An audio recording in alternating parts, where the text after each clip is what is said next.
नमस्कार साथियों, आज की इस शाम में खुशी हो रही है आप सभी का एक बार फिर से स्वागत करते हुए आपके अपने चैनल बुंदेलखंडी अड्डा की एक और नई सीरीज में अपनी चौपाल, जहां आज शाम हमारे शहर सागर बुंदेलखंड अंचल से इस चौपाल के पहले मेहमान हमारे साथ जुड़े हैं श्री अमित चौरसिया जी, हमारे तिली क्षेत्र से, जो कि हमारे ही तरह युवा हैं और आपकी तरह जोशीले हैं। बुंदेलखंड अंचल से इनका संबंध है, जन्मभूमि इनकी सागर है और हाल ही में इन्हें 26 जनवरी गणतंत्र दिवस के पावन अवसर पर भारत सरकार द्वारा विशिष्ट अतिथि की सूची में शामिल कर 200 वॉलंटियर्स, जो कि एनएसएस के लिए विगत कई सालों से काम कर रहे हैं, समाज सेवा का, जागरूकता लाने का, इन्हें उस 200 विशिष्ट अतिथियों की सूची में शामिल होने का गौरव प्राप्त हुआ है। साथ ही इन्होंने गौरवान्वित किया अपने शहर सागर को, परिवार को और हम सभी को। तो आज रूबरू कराते हैं श्री अमित चौरसिया जी से, जो कि हमारे सागर मध्य प्रदेश से हम सबके साथ जुड़ रहे हैं और आज की चौपाल के हमारे पहले मेहमान हैं। बहुत बहुत स्वागत है अमित जी आपका हमारे चैनल बुंदेलखंडी अड्डा पर। बहुत बहुत धन्यवाद सर जी। अमित जी, बातचीत मैं शुरू करूं या हम शुरू करें, या हमारे दर्शक कुछ उत्सुकता व सवालों के साथ जुड़े हैं? आप ही बता दें कि ये राष्ट्रीय सेवा योजना जो कि भारत सरकार द्वारा संचालित है, आज पूरे भारत में अपने पैर पसार चुकी है। काफी सारे लोगों के लिए जागरूकता कार्यक्रम उनके जीवन को उन्नत और शिक्षित बनाने के का एक बहुत ही सशक्त माध्यम बनी है क्या ये? आपका इसके साथ जुड़ाव कैसे हुआ? सबसे पहले मैं सर आपका बहुत बहुत धन्यवाद करना चाहूँगा कि आपने राष्ट्रीय सेवा योजना स्वयं सेवक को इतने बड़े मंच पर अपने चैनल पर आने का मौका दिया। राष्ट्रीय सेवा योजना जैसे अपने शब्दों में जानी जाती है, राष्ट्र की सेवा करने की एक योजना है राष्ट्रीय सेवा योजना। क्या है, जब हमारे विचार बहुत पहले से चल रहे थे, लेकिन 24 सितंबर 1969 में राष्ट्रीय सेवा योजना की नींव रखी गई। तब से लेकर वर्तमान में राष्ट्रीय सेवा योजना ने कई नवाचार की दृष्टि में कई नवाचार के कदम उठाए, कई उन्नत कार्य किए जो देश और विदेशों में चर्चित हैं, बताया जाता है। मतलब अगर कुल मिलाकर समझा जाए तो एक बहुत ही वेल प्लान तरीके से एक सिस्टम डिजाइन किया गया था 1969 में, जो कि समय दर समय और भी ज्यादा मैच्योर और ज्यादा ऑर्गेनाइज होकर स्टूडेंट्स को अपने साथ लेकर, यूथ को अपने साथ लेकर सोशल वर्क और अवेयरनेस के जरिए एक अलग ही लेवल पर चीजों को आगे बढ़ाने में मददगार है हमारे देश की उन्नति में। ये तो बात आती है कि एनएसएस का सफर 1969 से लेकर अब तक कैसा चला। आपका जुड़ाव एनएसएस से कहां, कब और किस तरीके से पहली बार हुआ था, ये जरूर आज हमारे साथ साझा करें, क्योंकि हर किसी के लिए सुनना जरूरी है। एनसीसी बहुत जगहों पर है, एनएसएस बहुत जगहों पर है, एनजीओज भी काम कर रहे हैं गवर्नमेंट के साथ मिलकर, लेकिन कई बार लोग एक चीज मिस करते हैं कि मैं कनेक्ट कैसे हो गया, या वो लोग कनेक्ट कैसे हो जाते हैं जो इनके लिए एज अ वॉलंटियर, जैसे आप स्वयं सेवक हैं, इंग्लिश में वॉलंटियर कहा जाता है, की तरह जुड़ गए और उस चीज को जुनून बना लिया जिंदगी का। आपका पहला जो एक एहसास था या पहला परिचय या पहली मुलाकात एनएसएस जिसने कहा कि नहीं यार ये करना है अपनी पढ़ाई के साथ साथ, कब हुआ था? सबसे पहले एनएसएस मैंने देखा हुआ था जब मैं छोटी क्लास में था, लगभग 4th या 5वीं कक्षा में। तब मेरे परिवार में मेरी दीदी लोग कैंप गई हुई थी। उस समय फोटोग्राफी का सेशन ऐसा होता था कि कोई फोटोग्राफर आके फोटो खींचता था, वो फोटोज फिर वो घर में आती थी। तो हमें कहीं से हमने सुन लिया था, दीदी परिवार में बता रही थी कैंप में क्या हुआ, तो वैसे डिस्कशन चल रहा था। तो अपन ने कभी वर्तमान में बहुत गाना ट्रेंड कर आगरदम बागरदम। तो उस समय जब मैं 4th 5वीं कक्षा में था, उस समय उन्होंने सुनाया था कि ये गाना बहुत ट्रेंड किया, तो वो भैया गा रहे थे, वो गिर गए, तो हम लोगों ने ये गाना गाया। तो मुझे लगा कि कोई कैंप गया था, ऐसे कुछ होते हैं, तो हम नहीं था आइडिया। फिर जब मैं 10th class 12th class pass out हुआ, मेरे बड़े भैया हैं अंकित चौरसिया, जो मध्य प्रदेश राज्य स्तरीय राष्ट्रीय सेवा योजना के अवॉर्डी रहे हैं। तो उनके स्नातक की कक्षाओं में मैंने उनको देखा कि वो एनएसएस से जुड़े हैं, क्योंकि वो भी एनसीसी में बहुत इंटरेस्टेड रहे थे। किसी कारणवश मैं एनसीसी में नहीं ले पाया, तो उनको कॉलेज में पता चला हुआ एनएसएस क्या है। तो मुझे एनएसएस से कोई ऐसा ज्यादा खास लगा था नहीं। अब वो प्रोग्रामों में रहते थे, उनका बढ़ चढ़कर रुचि थी उसमें, कैंप जाते थे, तो कई बार कॉलेज आना जाना या उनके कार्यक्रम अधिकारियों से मिलना, तो वो डिसिप्लिन वाली चीज हमारे पास मेंटेन रही। तो जब मेरा समय आया स्नातक की तौर पे, तब मैं कॉलेज गया, तो मुझे ऐसी कोई खास रुचि थी नहीं, लेकिन 1-2 प्रोग्राम अटेंड किए। तो अंकित चौरसिया जो हैं, इनके साथ एक प्रोग्राम ऑफिसर होते थे अब्दुल तब्रेज मंसूरी जी, जो अभी ओपन यूनिट के कार्यक्रम अधिकारी है। इनके साथ कार्यालय को प्रभाग को जो संभालती थी भारती ठाकुर मैम। इन दोनों का नेचर बहुत अच्छा है। और उस समय कार्यक्रम समन्वयक होते थे पटेरिया सर। तो जो मध्य प्रदेश में हमारे सागर जिले में उस समय स्वर्णिम कार्यकाल अभी भी माना जाता है कि पटेरिया सर के समय में राष्ट्रीय सेवा योजना ने सागर जिले से स्वर्णिम काल रहा। तो उनको जब मैं एक दो बार कार्यक्रम में गया, प्रोग्राम ऑफिसर से मिला, भारती मैम से मिला, सर से मिला, तो थोड़ा सा अट्रैक्शन फैमिली जैसा लगा। ऐसे ही घूमते घामते एक दो प्रोग्राम में चले गए। और जब कॉलेज में आया तो बस ऐसे ही मैंने पंजीयन करा लिया अपना एनएसएस में।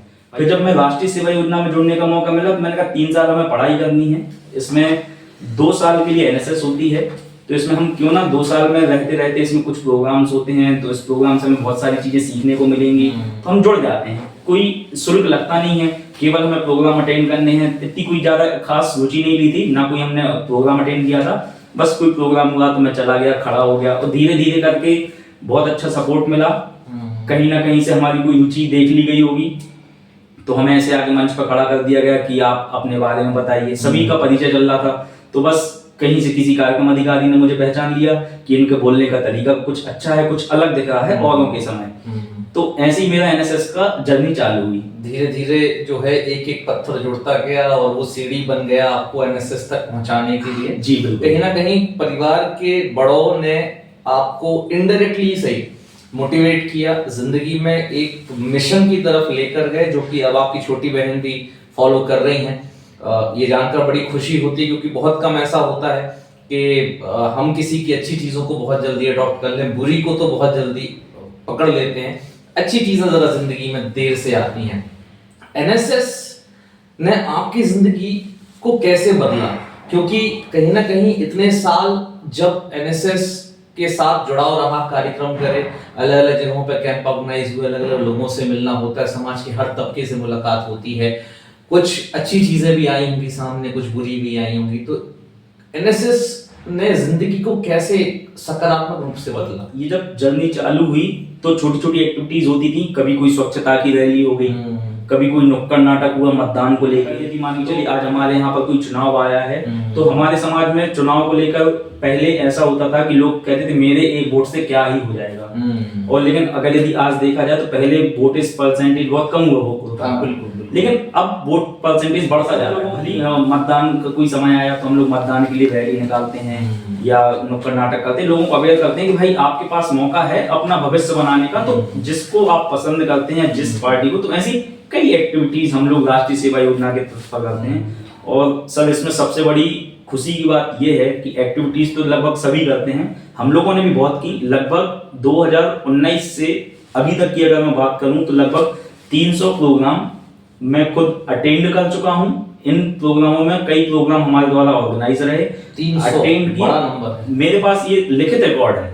अच्छा, मतलब ये सिर्फ वो चीज है जो डेटा में दर्ज है, उसके अलावा भी जो हुआ उसकी गिनती याद नहीं। मैं अभी भी आपको अगर यदि आप कहें तो मैं आपको ये लिखित दिखा सकता हूँ, क्योंकि क्या है कई बार ऐसा होता है शिक्षा पढ़ाई करते करते या साथ में कोई छोटी मोटी काम करते हैं, जॉब करते हैं, फैमिली रिस्पॉन्सिबिलिटीज होती हैं, तो हम मैनेज नहीं कर पाते। लेकिन 2019 से मैं बहुत अच्छी तरीके से चीजों को मैनेज किया।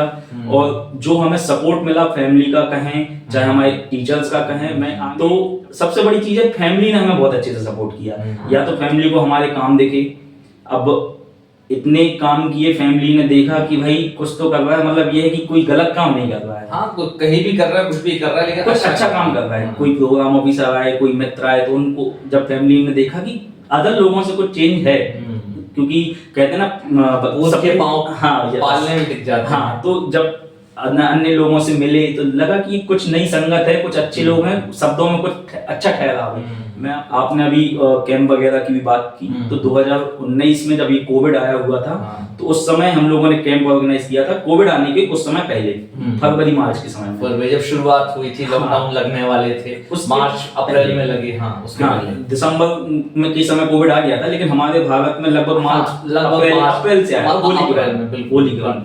तो उस समय फरवरी मार्च में हम लोगों ने कैंप ऑर्गेनाइज किया था। ये मेरा पहला कैंप था। उस समय मैं एक प्राइवेट स्कूल में जॉब करता था, क्योंकि मैंने सुना हुआ था सरकारी नौकरी तो मिलने से रही, तो आपको अनुभव होना बहुत बड़ी चीज है। मैंने एक कोर्स किया था कंप्यूटर को लेकर, ITI की थी। तो ये था कि आप अगर यदि उस फील्ड में जॉब करेंगे तो आपको भविष्य में अच्छी अपॉर्चुनिटी मिल सकती है। तो मैं जॉब करता था, जॉब के साथ हम लोग एनएसएस में भी जितना टाइम रहता था तो वो एक्टिविटीज में देते थे। तो सुबह 8 बजे से दोपहर 2:30 से 3 बजे तक मेरा स्कूल होता था। तो हम लोगों ने जब कैंप ऑर्गेनाइज किया तो मुझे नहीं था पता कि कैंप कैसे ऑर्गेनाइज होगा, क्या टाइमिंग रहेगी।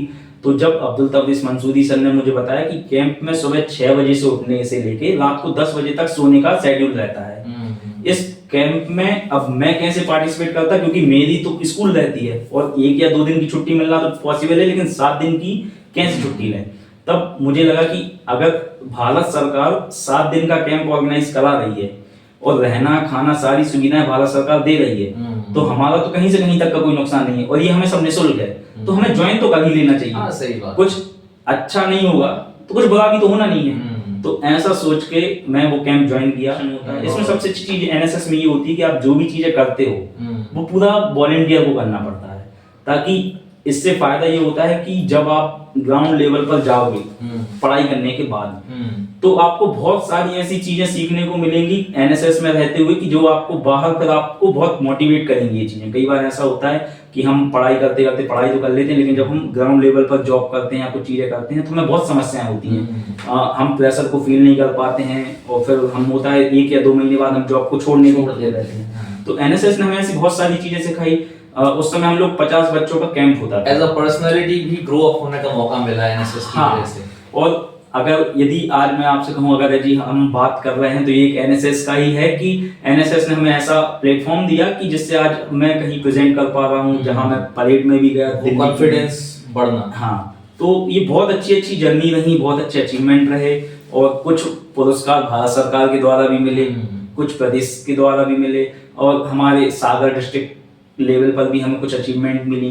तो ऐसे छोटे छोटे सम्मान हैं जिससे कभी हमें ये लगता है कि हमने कभी कोई गलत काम नहीं किया, लेकिन कुछ काम ऐसे किए हैं कि हमारे माता पिता को कहीं सिर नहीं झुकाना पड़ता। पहला अगर बात करें, आपने कहा अलग अलग लेवल पर सम्मान मिले या कैंप्स में गए लोगों से मिले, पहला जब सम्मान मिला था या पहला मोमेंटो मिला था या पहला एक रिकॉग्निशन मिला था कि हाँ एनएसएस के होने के नाते और मेरे काम को देखते हुए मुझे ये दिया जा रहा है, वो पल स्टेज पर पहुंचना कैसा था? एनएसएस में एक शब्द होता है, पहला होता है इसका उद्देश्य या वाक्य बोल सकते हैं, मैं नहीं आप, स्वयं से पहले आप।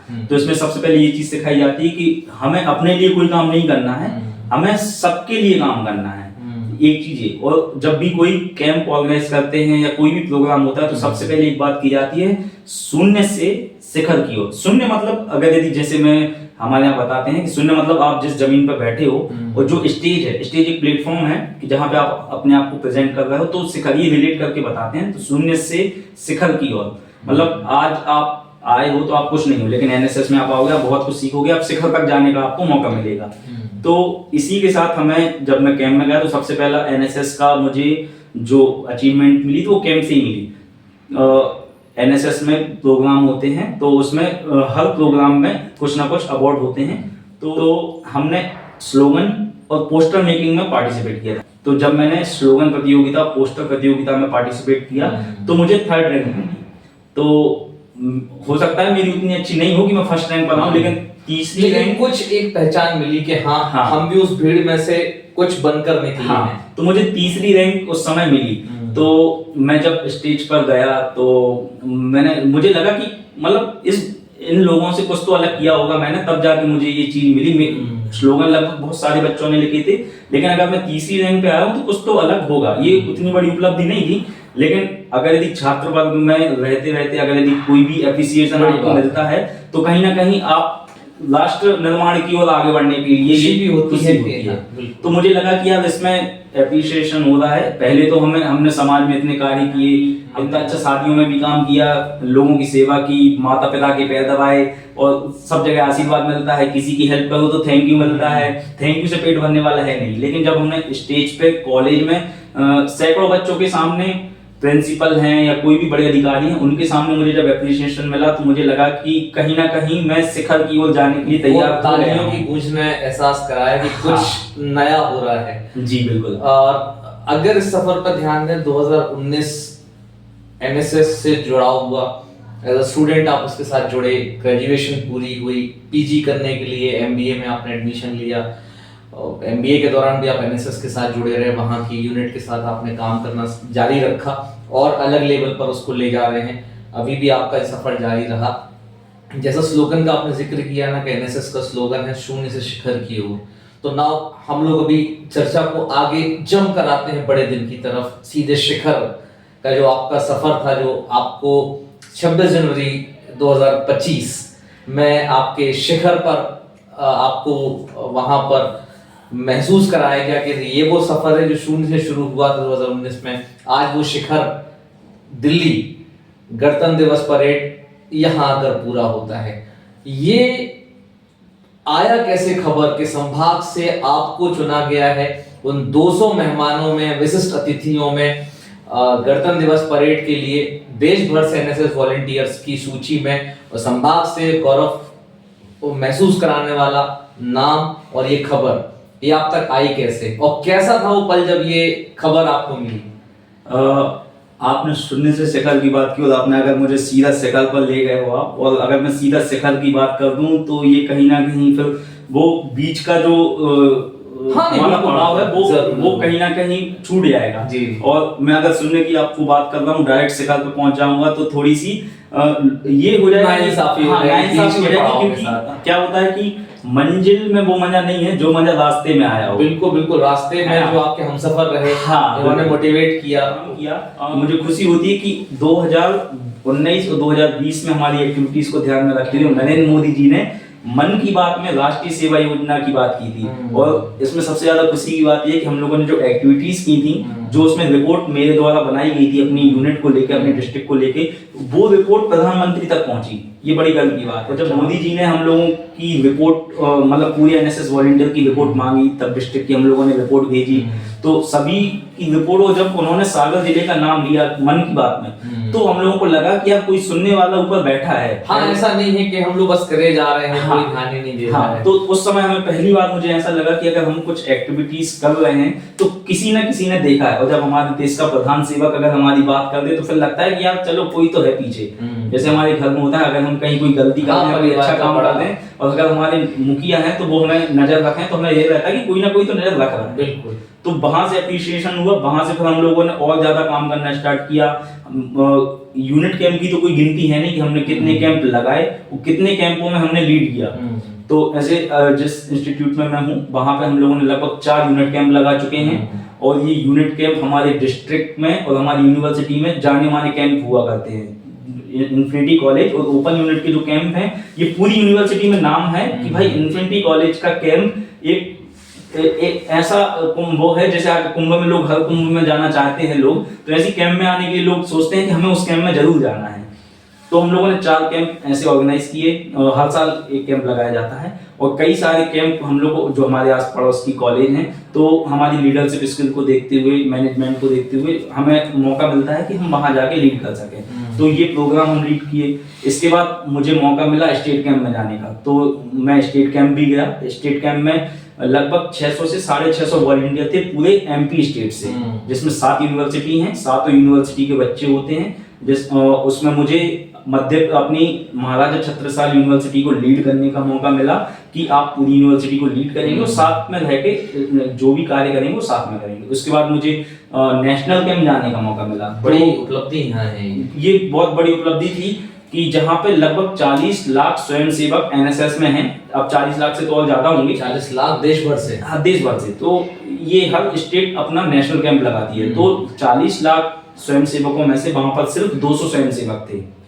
तो उन 200 स्वयंसेवकों में मुझे सागर से जाना, हमारी यूनिवर्सिटी से केवल 8 बच्चे थे।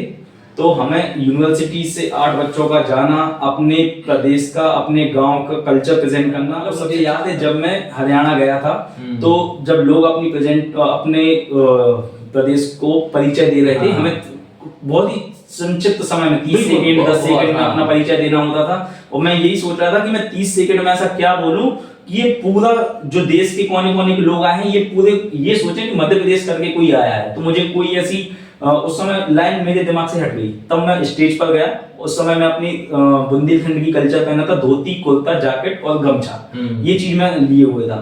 तो हमारी परंपरागत पहचान है। हाँ, हमें आदेश होते हैं कि आप जिस कल्चर से हैं, वहां से आप कल्चर रैली होती है और जो परिचय होता है तो आप उस कल्चर को प्रेजेंट करें।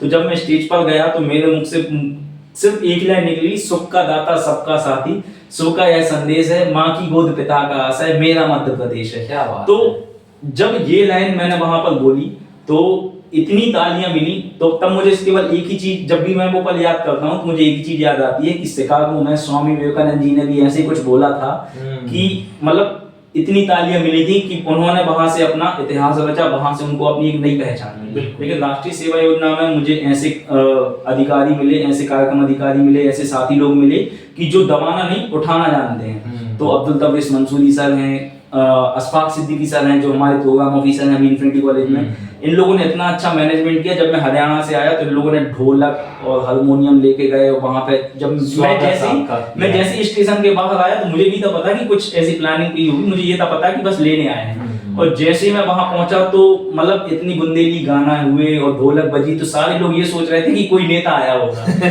तो सभी लगभग 15 से 20 लोगों ने मुझे माला से स्वागत किया और मिठाई खिलाई, तिलक किया। तो मतलब ये लगता था कि हाँ, मैं गया तो था हरियाणा, लेकिन मैं जिस मिट्टी से गया था इस मिट्टी के लोगों ने मुझे पहुंचाने का कार्य किया। तो ये जर्नी ऐसी थी कि अगर मैं बताऊं तो हो सकता है कोई भी आप प्रोग्राम की बात करोगे तो पता चला पूरा दिन निकल जाए, वो प्रोग्राम की बात खत्म ही ना हो। ये जर्नी ऐसी रही है। एक बहुत आपकी आंखों में और आपके शब्दों में मैं महसूस कर पा रहा हूँ कि जो सफर है 19 से लेकर 2025 तक का, जब आज जिस वजह से हम यहाँ बैठे हैं, ये कितना अनोखा रहा और इसने आपको किस तरीके से बदला। आपकी बातचीत की शैली बदल गई, एक कैरेक्टर पूरा बदल गया इन 5-6 सालों के सफर के दौरान।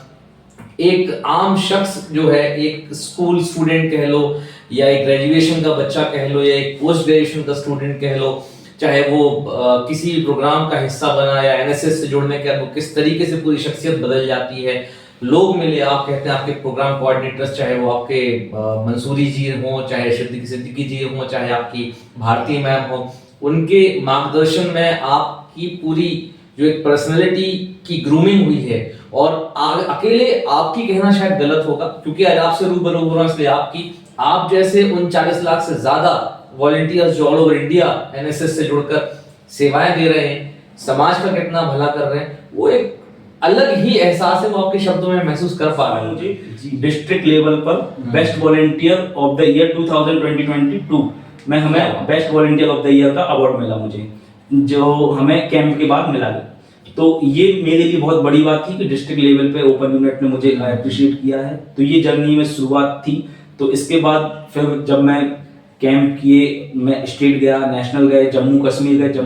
उस समय मैंने जम्मू कश्मीर में पहली बार देखा। जम्मू कश्मीर की एक बात मैं बताना चाहूंगा, जितने भी लोग देख रहे होंगे, यहाँ समय की कोई सीमा नहीं है, शब्दों की कोई सीमा नहीं है, भाव बिल्कुल आप व्यक्त करते जाइए, हम सुनने के लिए ही बैठे। हमने जैसे जम्मू कश्मीर को न्यूज में अभी तक देखा हुआ था, हाँ, एक अलग तस्वीर है हमारे। एक डर रहता था कि मैं जम्मू कश्मीर में पता नहीं कैसा माहौल होगा, और जो टीवी में देखते थे तो एक डरावना माहौल हमने देखा था। जबकि जम्मू कश्मीर इससे अलग है।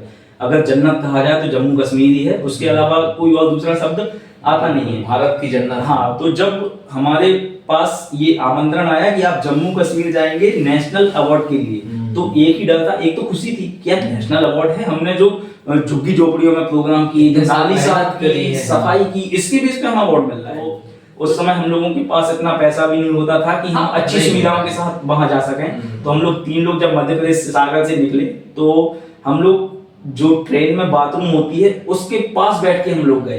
तो ये बात है 2023 की, मई 2023 की। तो हम लोग जनरल टिकट से गए और इतनी भीड़ हुआ करती है दिल्ली वाली ट्रेनों में, तो हम लोग बाथरूम के पास बैठे थे। इतनी परफ्यूम की खुशबू आती है जब अपन सफर करते हैं, तो हम लोगों की नाक की बाल तो जल ही गए। और ऐसे ऐसे लोग, मुझे सबसे अच्छा सफर लगता है जनरल कोटे में सफर करना। हाँ, लोगों से रूबरू होने का। और हमारा एक मुख्य कारण ये भी है कि जनरल कोटे में सफर करना, क्योंकि भारत सरकार ने मुझे रिजर्वेशन में भी की सुविधा दी। भारत सरकार ने मुझे 3rd AC तक का टिकट दिया। वो सभी अनुभव है मेरे पास। लेकिन अगर मैं देखूं मेरे हिसाब से सबसे अच्छा सफर है वो जंगल को देखा। मैं आपको बताऊं, अगर एनएसएस नहीं होता तो बहुत देश की बहुत सारे कोने ऐसे हैं जहां पर मैं गया, मैं कभी नहीं जाता। क्यों? मेरी कोई नीड ही नहीं है वहां जाने की। वो बात एक अलग है कि जब कभी पैसे कमाते या कोई नीड होती हाँ, तो हम घूमने चले जाते। नर्सरी का एक अलग होता है, लेकिन एनएसएस ने आपको हाँ। उस जगह की संस्कृति, भौगोलिक स्थितियां और जो धरातल की चीजें थी, एक्चुअल वहां का की खूबसूरती थी, उससे आपको मिलने का मौका तो मिला। मुझे वो मैं आज भी बहुत याद करता हूँ। जब कभी डिमोटिवेट होने वाली चीजें आती, जब हम समाज में कार्य हाँ, करते हैं तो कभी ये ना पॉइंट कभी आते ऐसा होता है। हैं, तो मुझे वो चीजें याद आती हैं कि यार वो जो एनजीओ के ओनर हैं या जो अध्यक्ष बोल सकते हैं, तो विवेक परिहार जी हैं। तो उन्होंने बुके से हमारा स्वागत किया। अब एक तो हम छोटी सी जगह से हैं, तो हम लोगों को इतना अनुभव है नहीं, आदत नहीं थी इन सब बातों की। मैं बस उनसे एक ही चीज बोला, सर हम लोग तैयार हो जाएं, उसके बाद आके अपन अगर फोटो सेशन करें तो ज्यादा अच्छा होगा। हाँ। उनकी बात मुझे हमेशा याद रहती है। उन्होंने बोला, अमित जी, अंकित जी, ऐसी कोई घबराने की बात नहीं है, आप जो करके आए हो ये कई लोगों ने कभी सपने में भी नहीं सोचा होगा। तब हमें नहीं था पता कि हमने क्या किया है, तो वहां हमें पता चला कि हाँ हमने कुछ किया है। तब हमें यहाँ बुलाया गया। हाँ। उन्होंने बुके दिया और उन्होंने इतने अच्छे से हमें स्वागत किया, और उन्होंने जब फोटो खींची तो हमारे मन में आंसू इतने थे कि यार हम तो अपने आप को इतना पिछड़ा महसूस करते हैं कि हम तो सिर्फ करते रहे सफर में, पता नहीं था कि वो सफर में की जाने वाली चीजें कितनी बड़ी हैं। छोटी सी जगह के एक आम आदमी को उन्होंने इतना बड़ा वो दिया। तो हमारे पास वो फोटो हम जब भी देखते हैं तो धूल मिट्टी फेस पे लगी है, गंदे कपड़े पहने हैं, गंदे जूते पहने हैं, और जब हमारी, लेकिन उस फोटो में जो स्माइल है वो सबसे अच्छी है, वो ईमानदारी की है, वो ईमानदारी की है। हाँ। तो ये होता है कि हमारा दिल साफ था, कपड़े गंदे थे, मन साफ था। वो फोटो आज भी मुझे याद आती है, जब भी देखता हूँ तो बहुत खुशी होती है। वहां पर बहुत अच्छे अच्छे मित्र मिले, और वहां पे जो मित्र मिले आज वो हमारे परिवार का सदस्य है। वहां पे बहुत सारे अवार्डीज आए थे, तो मैं उनका नाम लूं। एक कर्नाटक से हैं संजय ब्रादर जी, जो एनएसएस, दिल्ली की चर्चा कर रहे हैं, ये मैं जम्मू कश्मीर की चर्चा कर रहा अच्छा, हूं। अच्छा। वहां पे संजय ब्रादर जी मिले, ये कर्नाटक आ गए हैं। इनका ये भी एनएसएस लगभग सभी वहां पर एनएसएस वॉलंटियर थे, क्योंकि वहीं से सबकी जर्नी स्टार्ट हुई। वो आज हमारे दिल के इतने करीब। उन्होंने मुझे पुली नाम दिया था, तो मुझे नहीं था पता पुली क्या होता है, लेकिन मैंने एक साउथ की मूवी देखी हुई थी, तो उन्होंने बताया पुली मतलब शेर होता है। तो आप, उन्होंने जो प्रोफाइल देखी, उन्होंने कहा कि आप वो शेर है। उन्होंने मुझे दूसरे दिन नाम दिया कि भाई तू मेरा पुली है। एक हमें बिहार के, हम उनको हेलमेट बाबा बोलते हैं, चंदन नाम है उनका, तो हम उनको हेलमेट बाबा बोलते हैं। वो फ्री में कोचिंग पढ़ाते हैं, गवर्नमेंट की तैयारी भी कर रहे हैं, और उन्होंने लगभग 250 से ज्यादा हेलमेट फ्री ऑफ कॉस्ट बांटे हैं लोगों को, क्योंकि उनका एक्सीडेंट हुआ था। तो उन्होंने अपनी जीवन वापस दोबारा पाया, तो उन्होंने सोचा कि यार हमारा जीवन तो हमें मिल गया, लेकिन किसी और का जीवन खराब ना हो, तो हमें ऐसा कुछ कदम उठाना चाहिए। तो वो मिले। उसके बाद झारखंड में सचिन नंदी जी हैं, वो मिले। तो ऐसे बहुत सारे नाम हैं जो कहीं ना कहीं कोई ना कोई काम करके आए, और वो है। और जो हेलमेट बाबा है, उनकी एक चीज मुझे हमेशा याद रहती है, जब भी मैं कभी निकलता हूँ राइडिंग पे या घूमने के लिए, तो एक चीज वो उन्होंने कहा था कि बाल बिगड़ जाएंगे तो सबल जाएंगे, बाल अगर बिगड़ जाएंगे तो सबल जाएंगे, अगर ये चेहरा बिगड़ गया, ये शक्ल बिगड़ गई तो किधर जाएंगे। तो अगर कोई लोग हेलमेट ना लगाने का बड़ा अजीब बहाना देते हैं कि हेयर स्टाइल बिगड़ जाए, कौन लगाए। तो मुझे ये लाइन उनकी बहुत पसंद है। मैं उनके तरीके से बोल भी नहीं पाता कभी, क्योंकि जो जिसकी लाइन होती है वो उसी पे शूट करती है। तो जितना स्वागत, जितना प्रेम मैंने जम्मू कश्मीर में देखा, जो वहाँ का कल्चर समझने का मौका मिला, ये मैंने आज तक शायद कहीं और नहीं देखा। यही तो खूबसूरती है हमारे देश में। और जो जुलाई में हमें मौका मिला, अगस्त में दिल्ली में कन्यादान फाउंडेशन के द्वारा हमें नेशनल ब्रिलियंस अवार्ड मिला, जिसमें मेरे भाई के साथ मुझे जाने का मौका मिला। वहां पे इस बार मैं अवार्डी के रूप में था। बहुत बढ़िया। तो ये और ज्यादा अचीवमेंट थी मेरे लिए।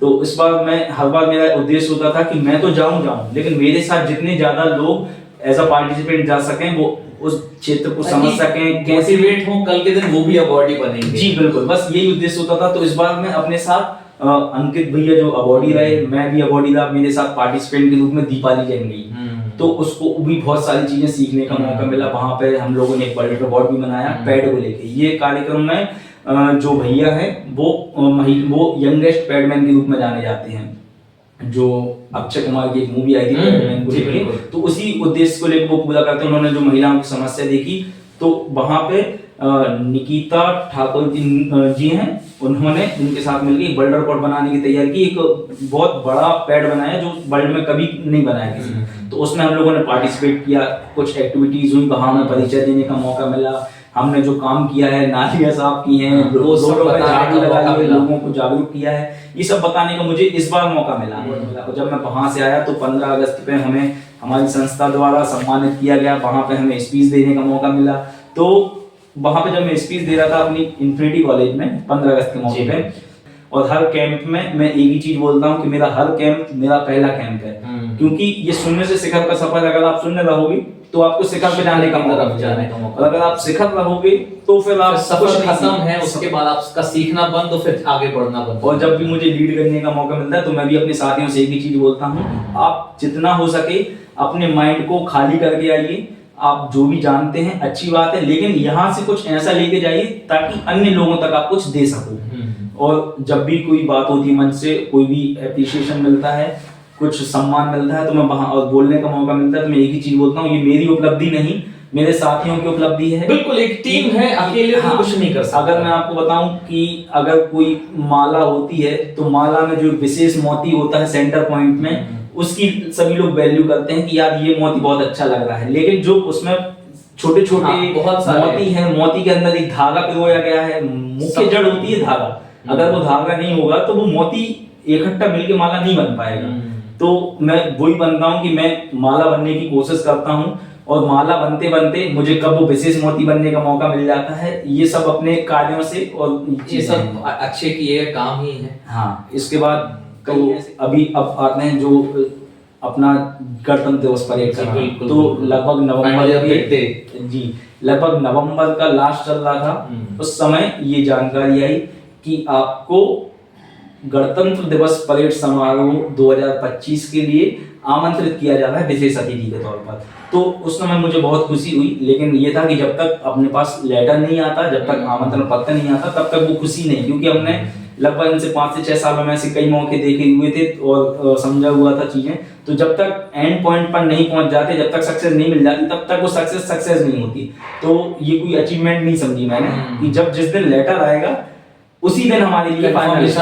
हाँ, और तब तक मैंने किसी को बताया भी नहीं, केवल हमारे कार्यक्रम अधिकारी को पता था, हमारी यूनिवर्सिटी में सबको पता था, इवन हमारे इंस्टीट्यूट में भी हमने किसी को नहीं बताया था कि फालतू में ये हमें हल्ला करने से कोई मतलब नहीं है, जब तक कंफर्म नहीं हो। और उस समय एक मेरा पैर फ्रैक्चर हुआ था, जब निमंत्रण आया ये सूचना आई, तो मुझे ये लगा कि मैं 26 जनवरी तक कैसे वहां पे पहुंच पाऊंगा फिट होकर जी, क्योंकि जो डॉक्टर ने मुझे बताया था तो उन्होंने बताया था 6 महीने आपको बेड रेस्ट टोटल रेस्ट करना है, 3 महीने तक आप चल नहीं सकते, मूवमेंट नहीं कर सकते। तो मुझे लगा कि 26 जनवरी तक जाना मुश्किल है, लेकिन मुझे ये था कि चल लेंगे, जो होगा देखा जाएगा, लेकिन 26 जनवरी पे गणतंत्र दिवस में अगर ये इतनी बड़ी अचीवमेंट मुझे मिल रही है तो ये मैं जरूर जाऊंगा, चाहे पैर टूटा का टूटा रहे। और सबसे बड़ी उपलब्धि सर इसमें ये है कि हम हर बार ये सोचते हैं कि हमारे माता पिता का सर गर्व से कब ऊंचा हो, हमेशा। और मुझे कई जैसे अवार्ड मिले, कई सम्मान मिले, तो इनमें कभी ऐसा मौका नहीं मिला कि मैं अपने माता पिता को ले जा सकूं। अगर मैं ले जाता तो मुझे खुद बोलना पड़ता, लेकिन इसमें भारत सरकार ने खुद उस सूचना में जारी किया कि वॉलेंटियर के साथ उनके अभिभावकों में से कोई एक व्यक्ति साथ में आमंत्रित हो सकते हैं। तो ये बहुत सबसे बड़ी उपलब्धि अगर मानिए तो ये सबसे बड़ी उपलब्धि मेरे लिए लगी। और इसमें लगभग पूरे देश से जो जितने वॉलेंटियर, उनमें से सिलेक्टेड केवल 200 वॉलेंटियर्स थे, जिसमें एनएसएस के वॉलेंटियर और महाभारत के वॉलेंटियर थे। तो 200 वॉलेंटियर को सिलेक्ट किया गया, 200 वॉलेंटियर में 200 पेरेंट्स हो गए, तो लगभग 400 लोग थे इस प्रोग्राम में विशेष अतिथि के तौर पे एनएसएस और महाभारत के अंतर्गत। तो मुझे यही था कि मैं कितने जल्दी अपने पैर को एक्टिव करूं, कितने जल्दी चलना फिरना स्टार्ट करूं।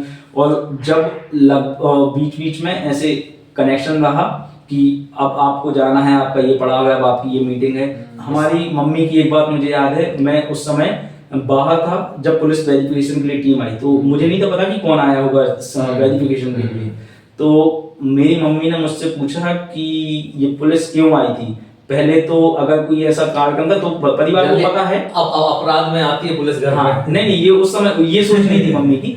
मम्मी को पता था कभी भी कैंप पे जाओ तो वेरिफिकेशन के लिए अपन को थाने जाना पड़ता है, वो वेरिफिकेशन कराने के लिए। तो मम्मी ने बोला इस बार पुलिस क्यों आई अपने यहाँ।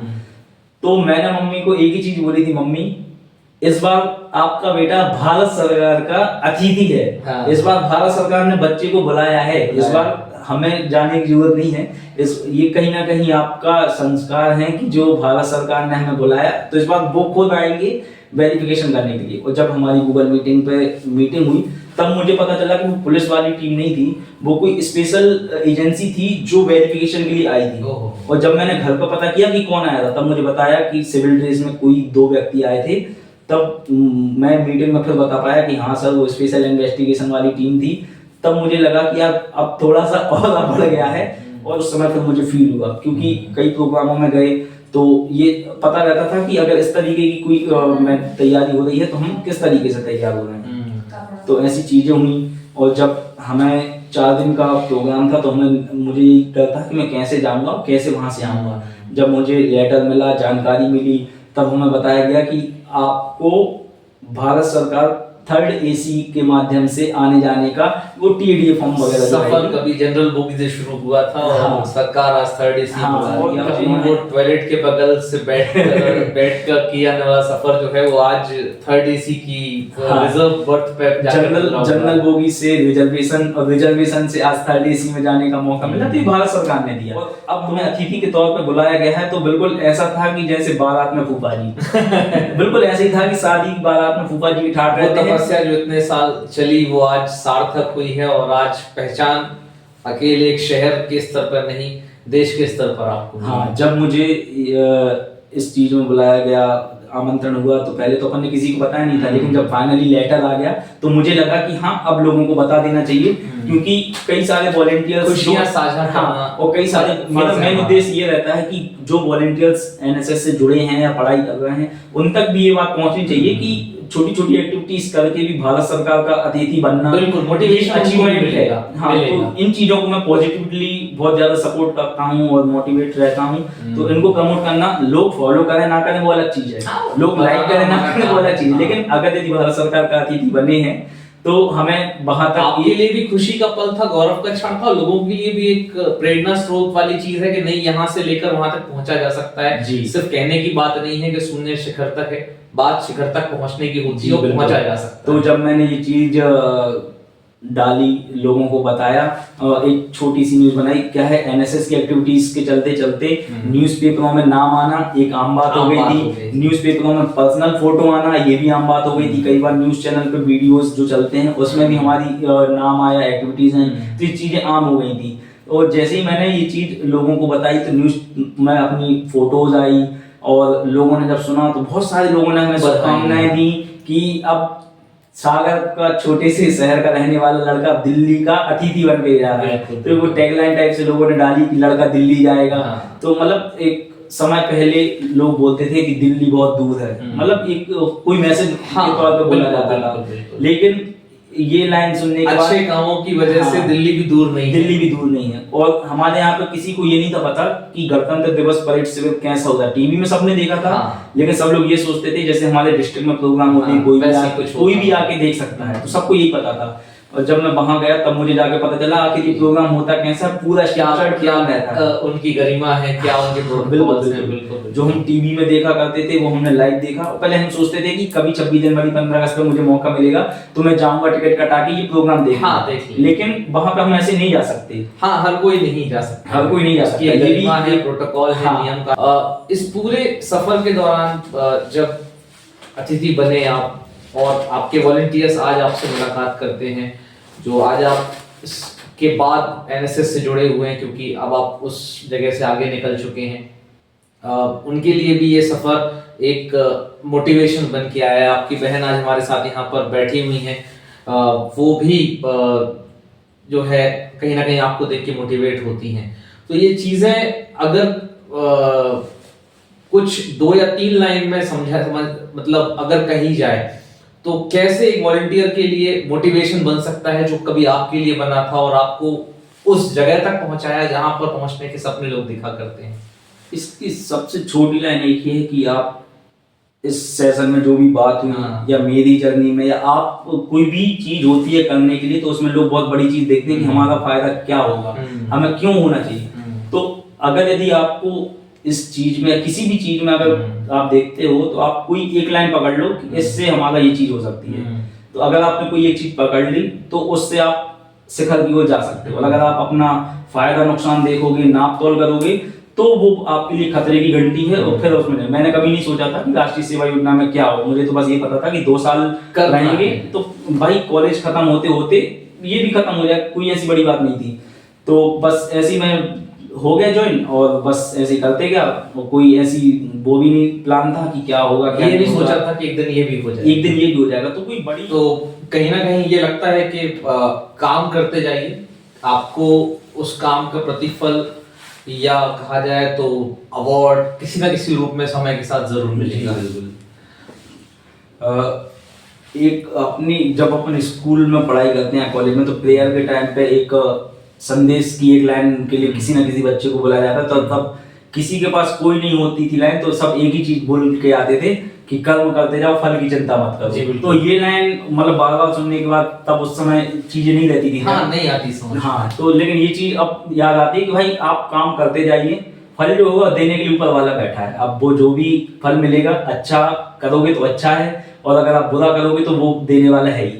बिल्कुल। तो- और ये वन लाइनर जो है बहुत ज्यादा इफेक्टिव है उन लोगों के लिए जो ये कहते हैं कि क्या करने से क्या मिलेगा। तो ये आपके सामने आज सजीव उदाहरण बैठे हैं कि कुछ करने से बहुत कुछ मिलता है, और जो मिलता है वो अविस्मरणीय होता है। और उन्हीं गौरवशाली क्षणों को आज आपके साथ साझा कर रहे हैं अपनी चौपाल पर। वो दिन के बारे में जरूर एक उत्सुकता है मेरी जानने की कि 26 जनवरी का वो क्षण जब कर्तव्य पथ पर हमारे देश का इतना बड़ा गौरव चलता है वहाँ, जिसे देखकर हम लोग टीवी में बचपन से बहुत ज्यादा प्राउड महसूस करते हैं कि ये मेरा हिंदुस्तान है जो वहां पर रिप्रेजेंट होता है। वो आंखों से देखना कैसा अनुभव था? वो आंखों से देखने के लिए वो जो मोमेंट हमने देखे हैं, उसके लिए हमें लगभग इतने सालों की मेहनत करनी पड़ी। बिल्कुल। और जब हम उस मोमेंट को देखने जा रहे थे, तो हमें पूरी एक रात की नींद खराब करनी पड़ी, और उसके साथ ही साथ हमें इतना इंतजार करना पड़ा। कहते हैं मेहनत की अगर सफलता देखनी है तो इंतजार करना पड़ेगा, और उस दिन हम लोगों ने वो इंतजार किया। एक वो ऐसा माहौल हमने देखा कि हम वो चीजों को शायद कभी नहीं देख सकते। जब वहां पर हम लोग गए तो इतनी सारी भीड़ देखने को मिली कि जिसमें छोटे छोटे कस्बे से लोग आए हैं जिन्होंने कभी सपने में ये नहीं सोचा था कि वो कभी वो चीज देख पाएंगे। जैसे कुछ आंगनबाड़ी कार्यकर्ता थे, कोई जनजातीय समुदाय के लोग थे जिन्होंने अपने समाज में कुछ अच्छा किया, वो सभी लोग थे। तो ये भारत सरकार की बहुत अच्छी चीज है। तो उस समय मैंने देखा कि मतलब सभी लोग मतलब एक ही धुन में जा रहे हैं, भारत भारत भारत। वहां पे अभी जैसे अपने भारत में दो चीजें चल रही थी, एक हमारा महाकुंभ और एक गणतंत्र दिवस। तो जो कुंभ प्रयागराज में चल रहा था, वो कुंभ मैंने गंगा स्नान मैंने उस समय गणतंत्र दिवस परेड समारोह में किया कि हमारे पाप वहां पे अगर कहें तो मेरे पाप वहां पे धुलने जैसा मुझे लगा कि वहां पे ना कोई जाति ना कोई समुदाय, बस सब सिर्फ सभी भारतवासी थे। और जब हम प्रोटोकॉल को देखते हुए अंदर जा रहे थे तो सबसे बड़ा डर मुझे ये था, मुझे नहीं हर व्यक्ति को ये था कि कहीं किसी सिक्योरिटी प्रोटोकॉल के दरियान हमें बाहर ना कर जाए, हमें बाहर ना कर जाए। और हमें जब हम एंट्री कर रहे थे तो एक डर, इतना बड़ा डर था क्योंकि वहां पे हर प्रकार की पुलिस, हर प्रकार की सिक्योरिटी, और भारत सरकार ने इतनी अच्छी तैयारियां वहां पे की थी। तो हम लोग लगभग 3 से 4 सिक्योरिटी लाइन को पार करने के बाद वहां पहुंचे। और हम जब वहां पे गए तो हमारे लिए सख्त आदेश थे, आप कड़ा, अंगूठी, माला, कोई डोरी, रस्सी या लिखने वाला पेन, ऐसी कोई भी चीज आप वहां पे नहीं ले जा सकते। हमें भारत सरकार से एक निमंत्रण पत्र मिला था, एक आई कार्ड मिला था, और आप आधार कार्ड या कोई अपनी आइडेंटिटी लेके जा सकते हो। ये 3 चीजें बस मुख्य थी। और अगर आप कुछ ले जाना चाहते हो तो कुछ पैसे ले जा सकते हो, सिक्के भी नहीं ले जाना था। तो ये चीज हम लोग लेके गए, लेकिन डर यही था कि कहीं ना कहीं किसी सिक्योरिटी में हमें बाहर ना कर दिया जाए, क्योंकि लगभग हम लोग 1 से 1.5 घंटे तक सिक्योरिटी को फॉलो करते हुए गए। और जब आखिरी सिक्योरिटी हम लोगों ने पार की, और जब हम लोग जिस लाइन में हम लोगों को बैठाया जाता है, जो परेड चलती है उसके दोनों साइड लोग बैठे हुए थे। तो जो स्टैंड तैयार किया गया था भारत सरकार द्वारा, उसके पीछे जब हम लोग थे तो हम लोगों ने देखा कि यार एक अलग ही तरीके की दुनिया है यहाँ पे, जो शायद हमने पहले कभी नहीं देखी है। तब हम लोगों ने ऊपर से देखा तो एक ऐसा लगा कि हम कहीं ब्रह्मांड में तो नहीं आ गए हैं, क्योंकि उस समय पूरा अंधेरा था। लगभग 4:30 पौने 5 बजे की बात है। और जब हम लोग चेयर पे बैठने के लिए गए तो हम लोगों को सबसे आगे की जगह में बैठने का मौका मिला। और हमारे रात को जल्दी निकलने का यही रीजन था कि हम लोग को अच्छी से व्यवस्था मिल जाए और भीड़ का ज्यादा सामना ना करना पड़े। तब हम लोग यही सोच रहे थे कि हम लोग तो आ गए, इतनी सारी भीड़ कैसे आएगी यहाँ पे, सारी सीटें लगता है खाली डली रहेंगी। तो जब हम लोग वहां बैठे इंतजार करते करते करते करते 9 बजा जैसे ही, तो कई बार जो ब्लैक गाड़ी होती है, पुलिस की गाड़ी होती है, ये कई बार वहां से बहुत स्पीड में निकलती थी। तो हम लोग बस देखते थे कि यार ये क्या है, मतलब एकदम आंख एक अलग ही दुनिया, अलग ही दुनिया, अलग ही सुबह थी वो, अलग ही सुबह थी। और हम लोग एक ही बात कर रहे थे कि ये मतलब आज दिल्ली में कुछ नई हवा है। और उस समय ना दिल्ली में कोई हमें प्रदूषण देखा, ना कोई कुछ चीजें दिखी, बस भारत था, केवल भारत देखा। और ऐसा भारत देखा जो हमने इसके पहले कभी कल्पना नहीं की। एनएसएस ने आपको आज इतना सम्मानित महसूस कराया, इतना गौरवान्वित महसूस कराया। आने वाले सालों में अगर एनएसएस वॉलंटियर काम करें तो उन्हें आपकी तरफ से क्या संदेश होना चाहिए? अगर आप एनएसएस ही नहीं, कोई भी फील्ड में आप काम करें, आप लगन से काम करें, तो फल आपको जरूर मिलेगा। और एनएसएस एक ऐसी यूनिट है, ऐसी गवर्नमेंट की स्कीम है कि आप पढ़ाई करते करते अपने आप को निखारने की कई चीजें ऐसी निखार सकते हैं ताकि आपको भविष्य में बहुत अच्छी चीजें मिल सकती हैं। जरूरी नहीं है कि आप एनएसएस में ही सब कुछ करें। 2 साल आप एनएसएस में करते हैं, आपको बहुत सारी चीजें ऐसी सीखने को मिलती है। आप जिस भी सेक्टर में जाएंगे, झंडे गाड़ने वाले काम आपके होंगे। आप कैंप लगाएंगे, कैंप में आप चीजें मैनेज करेंगे। आप जब बाहर निकल के जाओगे तो आपको ये चीजें बहुत आसान हो जाएंगी, चीजों को समझना, किस प्रकार से कार्य करना है। तो जो व्यक्ति आपको समझाने वाला होगा उसका भी समय बचेगा, आपको समझने में भी समय बचेगा, और आप नई चीजें वहां पर, आप नई चीजें वहां पर कर सकते हैं। जी बिल्कुल।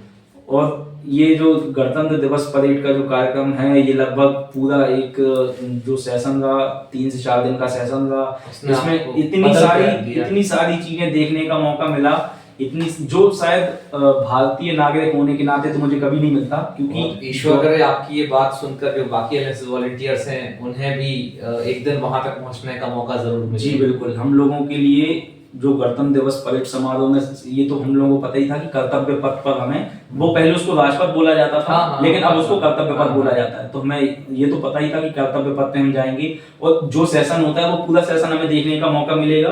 तो ये तो एक इच्छुक थी कि भाई जो हमने टीवी में देखा है, न्यूज में देखा है, वो हम अपनी आंखों से सामने देखेंगे। तो वो दृश्य वो कभी अपनी आंखों से ओझल होने वाली नहीं है। मैं चाहूंगा कि लोग अगर यदि कोई भी ऐसा कार्य करें कि मतलब भारत सरकार को भी उन पर गर्व हो, और हमें भी ऐसा कार्य करना चाहिए कि अगर हम कुछ अच्छा करेंगे तो देश का नाम होगा, और देश अगर कुछ अच्छा करता है तो उस पर हमें गर्व होना चाहिए। तो जितने भी लोगों तक ये बात जाती है, आप पढ़ाई के साथ साथ अपने दैनिक कार्यों के साथ साथ क्या ऐसा आप कर सकते हो कि जिससे आपके समुदाय का, आपके घर परिवार संस्था का नाम रोशन हो, तो ये हमें जरूर करना चाहिए। बिल्कुल। ये क्षण बहुत ही गौरव का है कि अपनी चौपाल की आज ये जो पहली चौपाल सजी, उसमें हमारे साथ 26 जनवरी 2025 में शामिल हुए 200 विशिष्ट अतिथियों में से एक हमारे संभाग के श्री एम.एच. चौरसिया जी आज हमारे साथ यहाँ बैठे और बातचीत और अपने यादें, अनुभव और अपने जो भी उनके सफर के पड़ाव रहे उनको हम सबके साथ बांटा। आशा करते हैं जो जहां पर भी है देश की उन्नति में काम करेंगे, समाज की उन्नति के लिए काम करेंगे, परिवार का नाम रोशन करेंगे।